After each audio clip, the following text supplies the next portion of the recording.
और मित्रों, गोलचक्र के YouTube चैनल पे आप लोगों का स्वागत है। मेरा नाम है नवीन कुमार। आप लोगों को मैंने कल बताया था कि यूपीपीसीएस का जो आपका मेंस पड़ेगा ना भैया, वो लगभग लगभग मार्च या अप्रैल के फर्स्ट वीक तक पड़ेगा।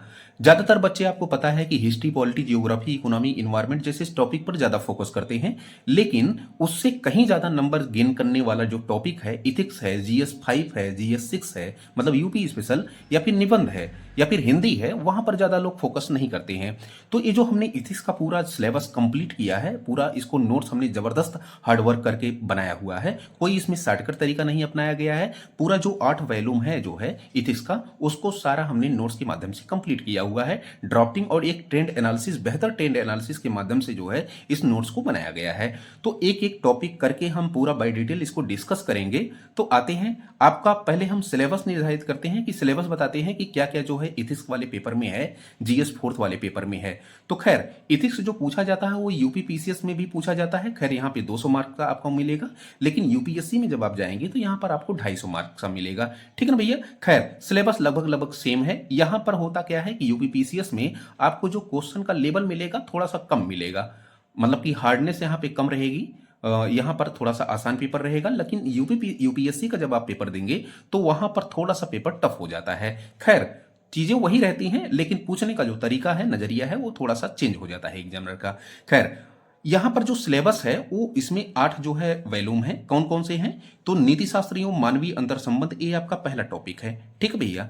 मेरा ये कहना है कि पहले वाले टॉपिक में तो इतना सारा आपको पढ़ना है, लेकिन इसमें 8 जो है टोटल वैल्यूम है। 8 वैल्यूम को हमको पढ़ना है, और पहले वाले वैल्यूम में इतना सारा पढ़ना है। इसके जो है सब वैल्यूम है। ठीक है ना।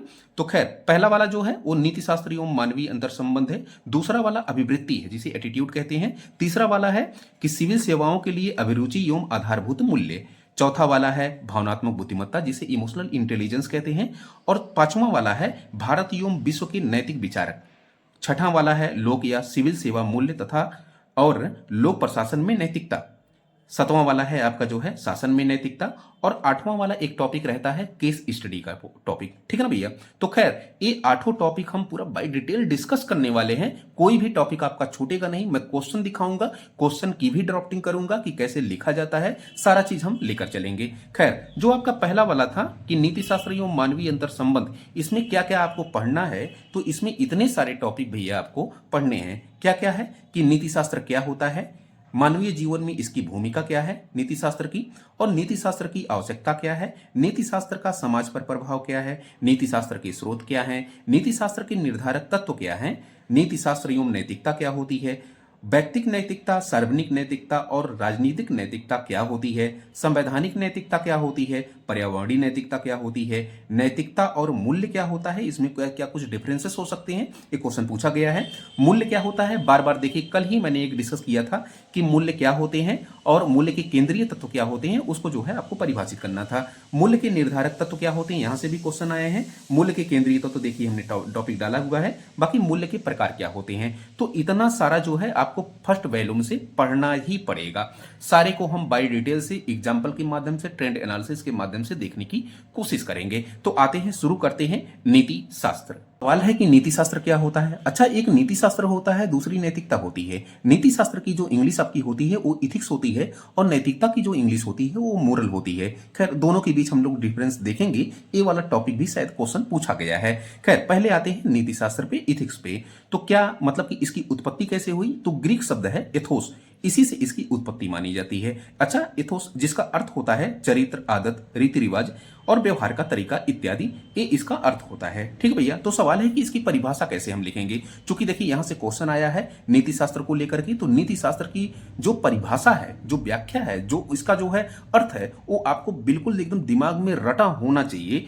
तो नीति शास्त्र की जो परिभाषा होगी, क्या होगी, नीति शास्त्र सिद्धांतों का एक ऐसा समूह है जो हमें यह बताता है कि क्या करना है, क्या नहीं करना है, जो समाज को स्वीकार्य हो। एक बार और देखिएगा कि नीति शास्त्र की जो उत्पत्ति हुई है वो एथोस, ग्रीक शब्द एथोस से हुई है, जिसका अर्थ होता है चरित्र, आदत, रीति रिवाज और व्यवहार का तरीका इत्यादि। ठीक है ना। तो सवाल है कि इसकी परिभाषा क्या होगी, तो नीति शास्त्र सिद्धांतों का एक ऐसा समूह है जो हमें यह बताता है कि क्या करना है, क्या नहीं करना है, जो समाज को स्वीकार्य हो। ठीक है भैया।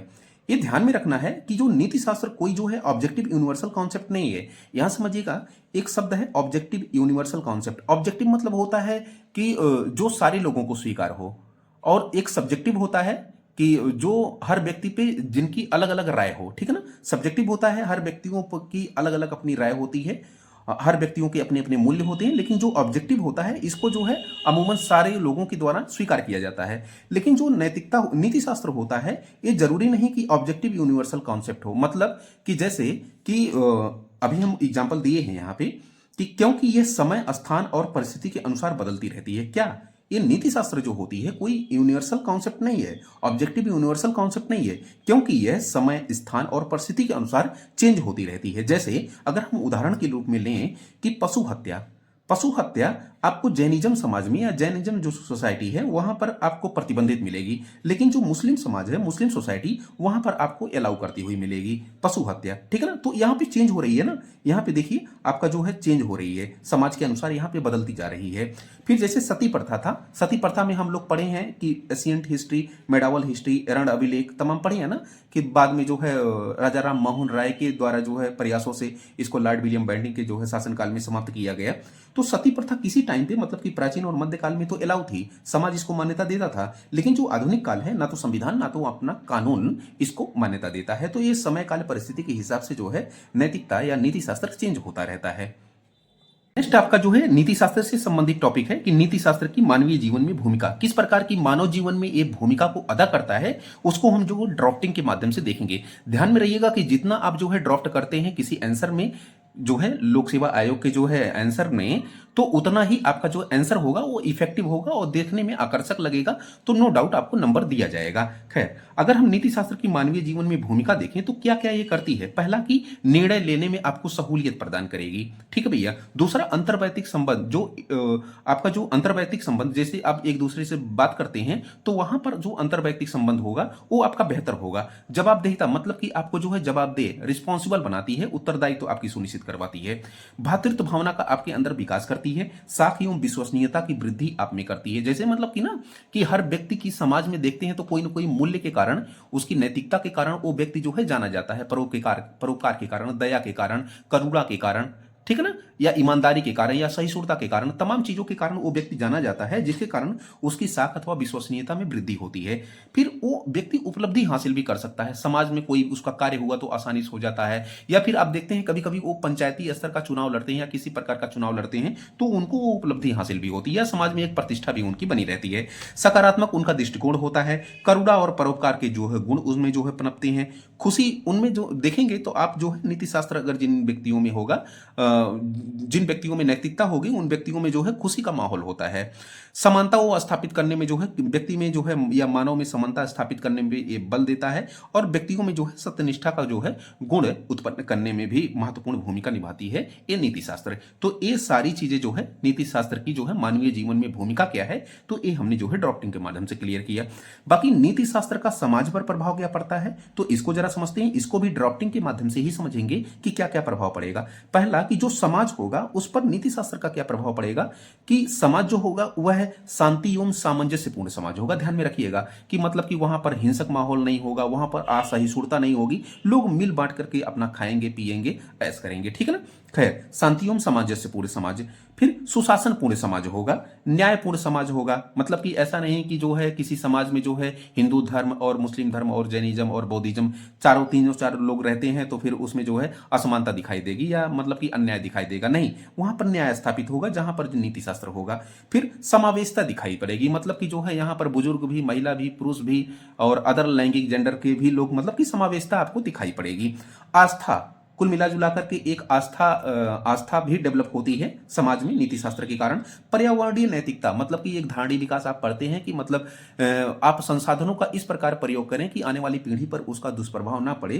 तो नैतिकता या पर्यावरण के संरक्षण के लिए जो आप कार्य करते हैं वही जो है वो नीति शास्त्र के कारण समाज में ये चीजें बिल्डअप होती हैं, नैतिक पर्यावरणीय नैतिकता। फिर धारणीय एवं समावेशी विकास और एक स्वस्थ समाज का निर्माण करती है। तो आज के लिए फिलहाल इतना ही। आई होप आपको ये लेक्चर पसंद आया होगा। कल नेक्स्ट क्लास में हम देखेंगे कि नीति शास्त्र के निर्धारक तत्व वगैरह जो भी चीजें हैं वो हम धीरे धीरे देखने का इसको प्रयास करेंगे। तो आपको कैसा लगा कमेंट बॉक्स में आप जरूर कमेंट करिएगा। मुझे जो है थोड़ा सा प्रोत्साहन मिलता है कि जब आपके कमेंट आते हैं, व्यूज आते हैं। Thank you so much.